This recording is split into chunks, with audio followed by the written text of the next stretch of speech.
तो दोस्तों काफ़ी दिनों के बाद आज हम लोग लाइव क्लास लेकर आए हुए हैं और इस क्लास में हम लोग पाठ 7 पढ़ेंगे नियंत्रण एवं श्रवण में।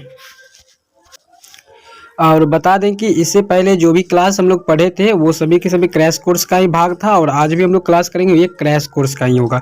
और इन सभी चैप्टर से जो भी प्रश्न हम बता रहे हैं आपको बिल्कुल रूप से श्योर आपको यही सब परीक्षा में पूछा ही जाएगा। इससे अलग प्रश्न आपकी परीक्षा में नहीं देखा जाएगा। तो इसलिए बिलीव के साथ आप लोग क्लास को कीजिए, आराम से कीजिए, सभी प्रश्न को देखते जाइए और जवाब देते जाइए। चलिए पहला सवाल आप लोग के सामने है। आप अगर इसका जवाब जानते हैं तो कमेंट बॉक्स में जल्दी से कीजिए। आप इन सभी प्रश्न का जवाब भी दे सकते हैं। इसके लिए आपके पास 5 सेकंड समय है।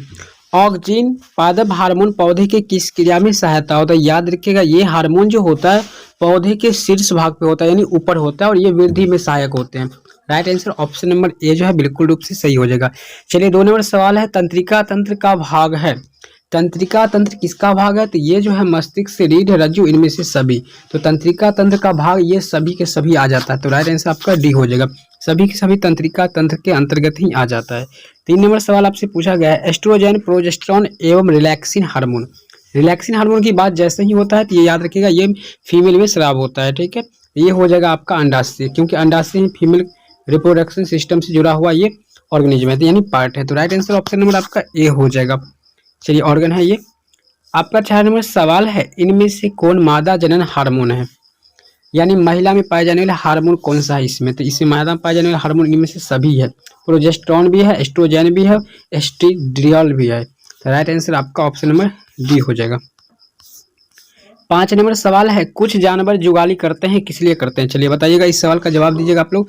आप लोग अक्सर गाय भैंस या को देखे होंगे या बकरी को पाज करते हुए, जिसको हम लोग कहते हैं सिंपल सी लैंग्वेज में जुगाली कहते हैं। ये क्यों करते हैं? वो निश्चित रूप से करते हैं तो ये भोजन को पचाने के लिए करते हैं। ये हम सभी जानते हैं, ये भोजन को पुनः ला करके अच्छे से चबाते हैं। चलिए 6 नंबर सवाल है, रुधिर दाब तथा हृदय स्पंदन किस हार्मोन के द्वारा बढ़ता है? याद रखिएगा रुधिर दाब, रुधिर का मतलब होता है ब्लड यानी बीपी, ब्लड प्रेशर इसको कह सकते हैं। हृदय स्पंदन यानी हार्ट बीट जो होता है सो किस हार्मोन द्वारा बढ़ता है? तो ये बढ़ता है किस हार्मोन द्वारा? तो एड्रेनलिन द्वारा, एड्रेनलिन द्वारा। राइट आंसर सी हो जाएगा। चलिए 7 है, हमारे शरीर में विभिन्न जैविक कार्यों का नियंत्रण होता है किसके द्वारा होता है? विभिन्न जैविक क्रियाओं का नियंत्रण जो होता है तंत्रिका एवं रसायन दोनों के द्वारा होता है। तो right answer option number C जो है बिल्कुल रूप से सही हो जाएगा। अगला सवाल है, एब्सिसिक एसिड किस तरह का रसायन है? ये देखिए पौधों में पाए जाने वाले एक हार्मोन है जो ये सभी हार्मोन के प्रभाव को कम कर देता है। और एसिड है तो एसिड जानते हैं किसी भी चीज़ पर देने के बाद वो गल जाता है या फिर सूख जाता है। तो ये इसका काम होता है पौधे को सुखाना और वृद्धि को रोकना। Right answer option number D हो जाएगा, वृद्धि रोधक हार्मोन है ये। चलिए अगला है, बीज रहित पौधे के उत्पादन में सहायक होते हैं। कौन सहायक होते हैं जानते हैं इस वीडियो में। तो यहाँ पे हो जाएगा बीज रहित पौधे के उत्पादन में कौन सहायक होते हैं? तो ऑक्जिन और जिबरेलिन ये दोनों के दोनों सहायक होते हैं। Right answer option number D. चलिए 10 नंबर है, इनमें कौन फल पकाने वाले प्रयुक्त हार्मोन है? देखिए फल पकाने वाले हार्मोन के नाम से जाने जाते हैं एथिलीन जाने जाते हैं। वहीं फूल खिलाने वाले हार्मोन का नाम अगर आप लोग को पता नहीं है तो याद रखिएगा फ्लोरोजीन्स होता है। ठीक है, फ्लोरोजीन्स होता है ये फूल को खिलाने वाले हार्मोन यानी फूल जो खिलता है गुलाब कमल का वो खिलाने वाले हार्मोन है। और फल पकाने वाले हार्मोन है इथिलीन। चलिए हार्मोन स्रावित होता है किससे होता है? देखिए हार्मोन स्रावित 2 ग्रंथि होता है शरीर में, अंतःस्रावी और बाह्यस्रावी। तो हार्मोन जो स्रावित होता है वो होता है अंतःस्रावी ग्रंथि से होता है यानी अंदर की ग्रंथि से होता है। राइट आंसर ऑप्शन नंबर आपका ये हो जाएगा, बिल्कुल रूप से सही हो जाएगा। चलिए अगला है आपका, ग्वाइटर अथवा घेंघा पनपता है किसकी कमी से? जिसको हम लोग कहते हैं घेंघा रोग कहते हैं। ये आयोडीन की मात्रा के कमी होने की वजह से ये फैलता है। तो राइट आंसर बी हो जाएगा। 13 है, थायरॉक्सिन का स्रावन कहाँ होता है? देखिए थायरॉक्सिन जो है ये हार्मोन थायराइड ग्रंथि से निकलता है यानी गला में रहता है, जहाँ पे ठोठा निकल जाता है वहाँ पे रहता है। ठीक है, ये जो थायराइड से निकलने वाला है। तो right answer option number A है, सही हो जाएगा। चलिए अगला सवाल है, मानव में डायलिसिस की थैली कहाँ पे होता है? देखिए डायलिसिस की थैली हम लोग ब्रिक में कह सकते हैं। ठीक है, एक तरह से ब्रिक में होता है ये, यानी ये कहाँ पे होता है? तो ये कह सकते हैं आप यहाँ पे नेफ्रॉन भी इसमें होता है, डायलिसिस थैली होता है कहाँ पे? तो ये नेफ्रॉन में कह सकते हैं। ठीक है, अगला सवाल आपसे 15 नंबर पूछा गया है, भोजन का पचना किस प्रकार की अभिक्रिया है? देखिए भोजन का पचना आपका उपचयन अभिक्रिया है। उपचयन अभिक्रिया का दूसरा नाम होता है ऑक्सीकरण। याद रखिएगा, अगर ऑप्शन में ऑक्सीकरण भी मिलेगा तो घबराना नहीं है, आप लोग को आसानी से मार दीजिएगा। चलिए 16 नंबर सवाल है, कौन सा पादप नियंत्रण फल बेचने वाले के द्वारा प्रयोग किया जाता है, यानी उपयोग में लाया जाता है। तो जो फल पकाने वाला हार्मोन होता है वही ना फल पकाने वाला रखेगा, तो आपका हो जाएगा इथालीन।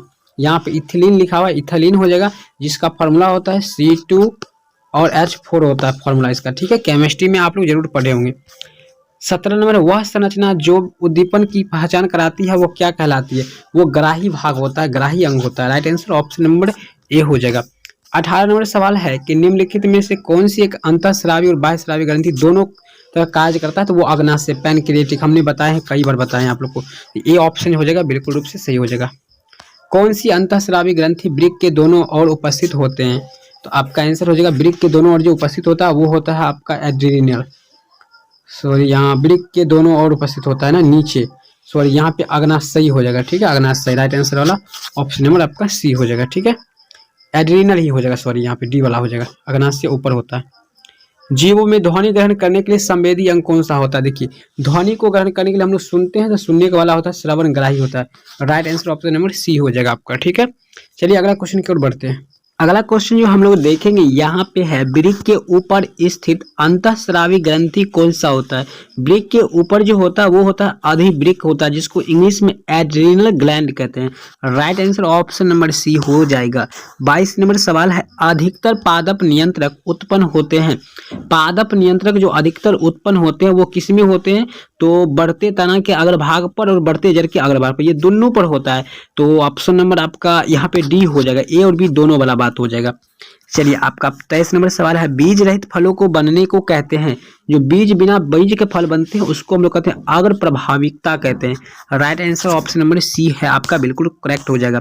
24 नंबर प्रश्न है, आपसे पूछा जा रहा है कि निम्नलिखित में से कौन सा पादप हार्मोन है? पादप हार्मोन कौन है, यानी प्लांट हार्मोन कौन सा है? तो यहाँ पे इंसुलिन कभी नहीं होगा, थायरॉक्सिन भी नहीं होगा, एस्ट्रोजन भी नहीं होगा। तो साइटोकाइनिन जो है ये है आपका पादप हार्मोन है। Right answer option number D जो है बिल्कुल रूप से आपका सही हो जाएगा। 25 है, दो तंत्रिका तंत्र के कोशिका के मध्य खाली स्थान को सिनेप्स कहते हैं। सिनेप्स, यहाँ पे ऑप्शन होगा, आपको मार देना है। सिनेप्स कहते हैं, यहाँ पर देख सकते हैं सिनेप्स होता है, अर्थात सिनेटिक दरार कहते हैं। Right answer option number B है, बिल्कुल करेक्ट हो जाएगा। हम आपका विशेष समय लेना नहीं चाहेंगे, सभी प्रश्न को एक बार रिपीट करते चलिए, आप सभी लोग परीक्षा में काफी काम आएगा। 26 नंबर है, मस्तिष्क उत्तरदायी किसके लिए होता है मेरे भाई? मस्तिष्क जो उत्तरदायी होता है ये सोचने के लिए, हृदय स्पंदन के लिए, यानी शरीर के सभी कार्य को नियंत्रित करता है। तो राइट आंसर डी मारियन। इसमें देखने की बात क्या है, बहुकोशिकीय जीवों में निम्न में से किस प्रकार का समन्वय पाया जाता है? तो जो बहुकोशिकीय होता है, जैसे हम लोग भी बहुकोशिकीय ही है, तो इसमें होता है दोनों प्रकार के समन्वय हो जाता है, रासायनिक भी होता है और तंत्रिका दोनों होता है, अर्थात सी आंसर हो जाएगा आपका, ठीक है। चलिए अगला सवाल आपसे पूछा गया है, दो तंत्रिका कोशिकाएं कितने प्रकार का होता है? ये 3 प्रकार का होता है, ठीक है। राइट आंसर ऑप्शन नंबर आपका सी हो जाएगा, 3 प्रकार के होते हैं। चलिए प्रतिवर्ती चाप कहाँ बनते हैं? तो मेरुरज्जु, बैकबोन में। Right answer option number A हो जाएगा, मेरुरज्जु में प्रतिवर्ती चाप बनता है। यहाँ पे कुछ लाइनें हैं, असफलता एक चुनौती है जिसको स्वीकार करना है, करो। क्या कमी रह गई देखो और सुधार करो। वाह क्या लाइन है, वाह मानव। शरीर है, शरीर की प्रधान नियंत्रक ग्रंथि किसे कहा जाता है? यानी शरीर की प्रधान नियंत्रक ग्रंथि यानी हार्मोन कौन सा होगा? तो वो होगा मास्टर ग्रंथि, जिसको कहते हैं वो हो गया पीयूष ग्रंथि, पिट्यूटरी ग्लैंड हो जाएगा, बी ऑप्शन हो जाएगा। 31 नंबर सवाल है, अनुकुंचन गति किस पौधे पर प्रमाणित की जाती है? तो चलिए इसका जवाब आप लोग को कमेंट बॉक्स में देना है। फिलहाल हम इस क्लास को यहीं तक रहने देंगे। अगर आप इससे आगे भी प्रश्न को देखना चाहते हैं, पढ़ना चाहते हैं, तो आप लोग को गूगल पे जाना है। गूगल पे जाकर के आपको ये सर्च कर लेना है, माधव NCERT क्लासेस। जैसे आप सर्च करेंगे आपके सामने सारा ऑप्शन खुल कर आएगा। क्लास 10th में जाकर के आप होम पेज पर जाकर के और इस सभी प्रश्नों को देख सकते हैं, हल कर सकते हैं आसानी से। सब्जेक्टिव भी मिल जाएगा आपको और BM के क्वेश्चन, गैस क्वेश्चन, वो सभी के सभी आपको मिल जाएगा। मिलते हैं अगले किसी वीडियो में, तब तक के लिए जय हिंद, वंदे मातरम।